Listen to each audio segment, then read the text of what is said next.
नमस्कार, मेरा नाम है ओम कुंडू। आप देख रहे हैं सोशल संवाद। चिनाब रेल ब्रिज और भिलाई का स्टिल, एक नई ऊंचाई की कहानी मैं आपको आज बताने वाला हूं। जम्मू कश्मीर की खूबसूरत वादियों में बना चिनाब रेलवे ब्रिज अब न केवल भारत बल्कि पूरी दुनिया के लिए इंजीनियरिंग का प्रतीक बन चुका है। 6 जून 2025 को प्रधानमंत्री नरेंद्र मोदी ने इसे राष्ट्र को समर्पित किया। यह पुल चिनाब नदी पर 359 मीटर की ऊंचाई पर बना है, जो इसे आईफिल टावर से भी ऊंचा बनाता है। यह ब्रिज सामरिक दृष्टि से बेहद अहम है, क्योंकि यह कश्मीर को सीधे भारत के रेल नेटवर्क से जोड़ता है। लेकिन इस अद्भुत निर्माण के पीछे एक और कहानी है, देश की इस्पात शक्ति, विशेष रूप से भिलाई इस्पात संयंत्र की।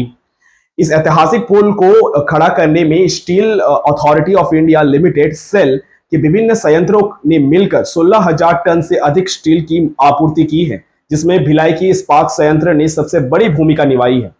भिलाई से भेजे गए करीब 12,432 टन स्टील में टीएमटी बार, स्ट्रक्चरल स्टील और स्टील प्लेट्स शामिल हैं।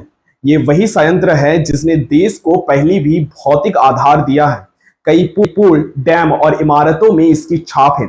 चिनाब ब्रिज का निर्माण में इस्तेमाल हुआ स्टील न केवल इस पुल की ताकत है, बल्कि ये मेक इन इंडिया और आत्मनिर्भर भारत जैसे अभियानों का प्रत्यक्ष उदाहरण भी है। सेल के अन्य संयंत्रों जैसे राउरकेला, बोकारो, दुर्गापुर और इसको स्टील प्लांट ने भी इस राष्ट्र निर्माण कार्य में अपनी भागीदारी दी, परंतु भिलाई का योगदान सबसे विशिष्ट रहा है, जिसने एक बार फिर साबित कर दिया कि छत्तीसगढ़ की भूमि केवल खनिजों की नहीं, देश की रीढ़ बनने को भी क्षमता रखती है। इस पुल का निर्माण देश की औद्योगिक विकास और तकनीकी आत्मनिर्भरता की दिशा में एक मजबूत कदम है।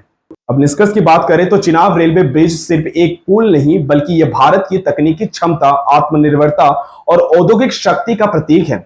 इसकी नींव में जो इस्पात है वो केवल धातु नहीं, बल्कि उसमें भारत की मेहनत कश श्रमिकों, इंजीनियरिंग और संयंत्रों की आत्मा जुड़ी हुई है। यह पुल आने वाले वर्षों में न केवल आवागमन का साधन रहेगा, बल्कि राष्ट्र की प्रगति और गर्व का मिसाल भी बना रहेगा।